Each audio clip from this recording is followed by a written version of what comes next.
Kiniing maong pamahayag gituyo pagmugna aron sa pagpaambit ug pagpadayag sa mensahe sa paglaom, gugma ug kamatuoran mahitungod sa Dios nga pinasikad sa balaang kasulatan, ang Biblia.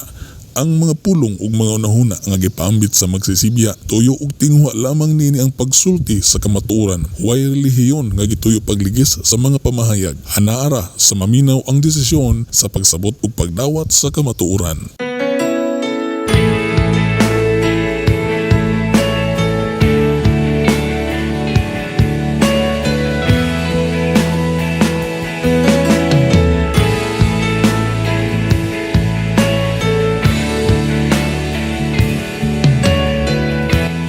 Higala, kumusta? Maayong adlaw, ang kalinaw ug gugma sa Dios maanaa kanimo.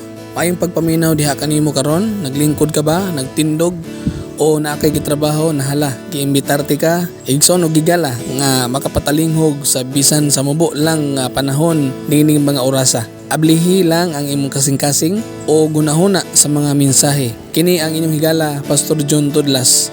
Ang mensahe nga akong ipaambit o ipaabot kanimo karon mao ang pag-ampo.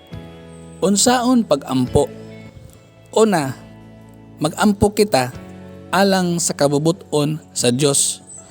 Ang Mateo 6:10 nag-ingon, tumanon ang imong pagbuot or matuman ang imong pagbuot dinhi sa yuta, ingon nga gituman kini didto sa langit.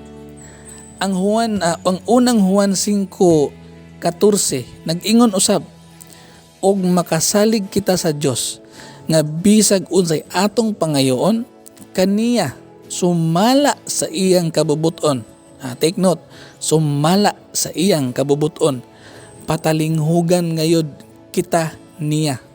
Kinahanglang magtuon kita sa pulong sa Dios, mga pinangga, ug magkat-on sa pagpaminaw sa tingog sa Dios diha sa atong espiritu aron masayod kita sa kabubuton sa Dios alang kanato.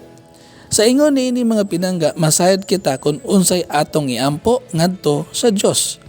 Ang Dios dili buot mohatag sa dili makaayo kanato. Ikaduha, mag-ampo kita nga kinasing-kasing. Sa dihang ang mga pag-ampo mga pinangga, dili gani gikan sa kasing-kasing, mahimo kining ritual or tulumanon lamang. Ang Jeremias 29:13 nag-ingon, mangita kamo kanako og hikaplagan ako ninyo, kay kinasing-kasing man ang inyong tinguha. Ang mga pag-ampo de mga pinangga nga mahimong tulumanon lamang mao kadtong mga pag-ampo nga ginabalik-balik pagbasa o ginasag ulo o ginabalik-balik pagsulti. Si Jesus nagpahayag may tungod nini mga pag-ampo diya sa Matthew 6 City sa inyong pag-ampo. Ayaw daghana ang inyong mga pulong ingon nga ginabuhat sa mga pagano nga naghuna-huna nga dunggon sila tungod sa tag-as nilang pag-ampo. So maayo nga mag-ampo gikan sa kasing-kasing dili mga sinag-ulo lamang o kanang ginabalik-balik. Unya letter C, ikatulo nga punto. Sultihan nato ang Dios sa atong mga panginahanglan diha sa atong kaugalingong pulong. Diha si San Pablo mag-igsoon nagisgot diha sa Filipos 4:6 nga nag-auhag kanato. Giauhag da ni San Pablo mga pinangga sa dili pagkabalaka sa bisan unsa, kundili pangayua sa Dios ang inyong giginhanglan uban ang pagpasalamat. Lain-lain mga butang ang naghatag og kabugat sa lain-laing mga tao. Lain-lain tag mga problema, lain-lain tag mga kanang sitwasyon. Busa lain-lain usab kitag mga pag-ampo kay depende man na sa unsay sitwasyon nato. Ayaw kopyaha ang mga pag-ampo sa ubang tao. Pwede ka kung unsay imong sitwasyon, mao nga imong isulti sa Ginoo. Lain-laing mga butang ang nagahatag og kabugat sa lain-laing mga tao. Busa, lain-lain usab ang mga pag-ampo sa mga tao. Ayaw kopyaha ang mga pag-ampo sa ubang tao. Ayaw pagpahisama sa usa ka tawo nga bag-o pang nakadawat o daghang abot sa ani o sa iyang tinguha sa pagpasalamat sa Dios miingon, ang kalanon namo ihatag mo karong adlaw. So tihan nato ang Dios sa atong mga panginahanglan diha sa atong kaugalingong mga pulong, no? So panalitan nangay kag pagkaon pero napuno na gani ng imong kamalig sa pagkaon, di na ka kinahanglan mangayo pagkaon kay gitagaan nam kas Ginoo. So imong pangayoon kusog, kalig-on, kabaskog, may lawas, ina na ba? So kung imog yung giritual og sig ampo ng kuan kaning Our Father unya bisan og nanakay pagkaon gitagaan kas Ginoo sige ka pagpangayo aw murag ritual na ng imong pagampo, no? So kung unsay imong need gid anang adlaw, unsay imong kinahanglang ipasalamat anang adlaw, buhata. Okay? So imong buhaton magpasalamat ka na lang. Kung naabot ang pagkaon sa imuha, pasalamatan na imong Ginoo. Okay, sunod ang ikaupat. Ang atong pagampo sa Dios kinahanglang buhaton diha sa ngalan ni Hesukristo. Diha sa Juan 14:13 nag-ingon si Jesus, og buhaton ko bisan ang unsa nga inyong pangayoon sa akong ngalan aron himayaon ang Amahan pinaagi sa Anak. Ang paggamit sa ngalan ni Jesus nagakahulugan sa paggamit sa katungod ni Jesus. Wala kitay katungod sa pagduol sa Amahan. Sa langit tungod kay ang atong pagkahulog ngadto sa sala mo ni nakababag. So kinahanglan mo duol ta pinaagi kang Hesukristo.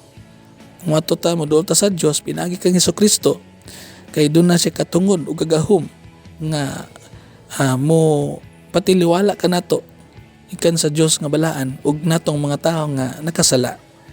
Okay? Sunod ikalima, kinahanglan magampo kita matag adlaw. So pag-ampo mga kaigsunan di lang kay imong ginahimo sa usa lang ka adlaw kung dili matag adlaw. Diya sa Lucas 18:1 si Jesus nagtudlo nga kinahanglang mag-ampo sila kanunay ug dili magkaluya. Ha? Kini mabasa nato sa New Testament no diha sa Lucas nga dili ta magkaluya kundi mag-ampo ta kanunay. Ang Dios buot nga kita mag-ampo kanunay. Ingon nga pagpadayag sa atong pagsalig diha kaniya. Kung talagsara kita moampo, kini nagpasabot pod nga ang atong pagsalig diha kaniya, ang atong mga pagsalig sa atong Dios murag kulang, no? So busa ato ning karuhon nga kung mag-ampo ta ato gining himuon kada adlaw nga prayer kay but masabot doon na kay pagsalig sa imong giampuan.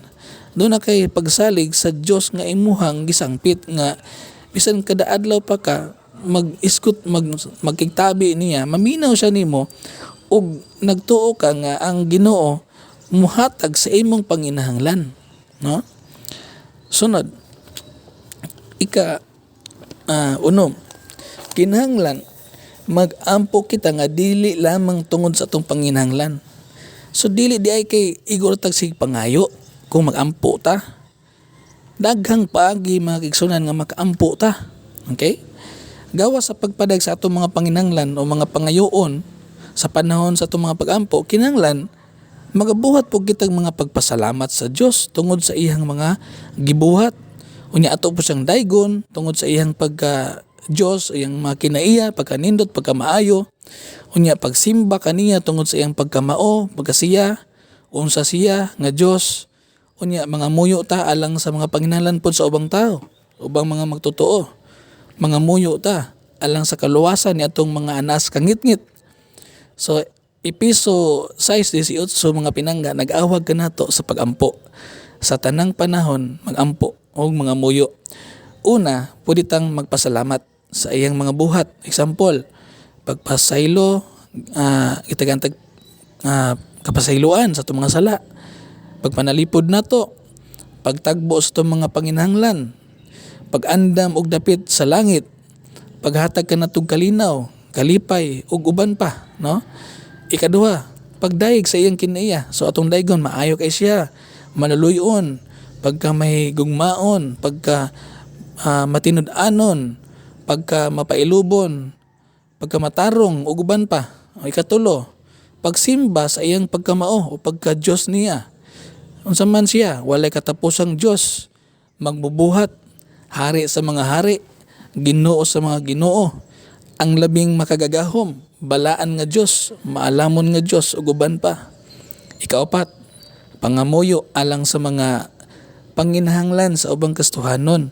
Katong ginalutos, ginabugal-bugalan, katong dunay pagsulay, katong mga nagmasakiton, katong anaa sa mga salipianong panginahanglanon, kapobrehon, katong mga nanginahanglan nga muhamtong sa pagtuo ug uban pa. So mao na siya atong ipangamuyo. Ikalima, pangamuyo alang sa kaluwasan sa ubang mga katawhan. So atong iampo pod alang sa kaluwasan katong mga tawo nga makauban nato sa panimalay, mga parenti nato, mga kaigalaan, mga kadaguan, mga pangulo, mga punuan sa gobyerno, mga drug pusher, mga drug addict, mga pagano ug uban pang mga taong makasasala. So ato nang iampo sila. So ang pag-ampo mga kaigalaan usa kini kahustong paagi. Ang Dios maoy atong Dios nga nagatubag sa mga pag-ampo.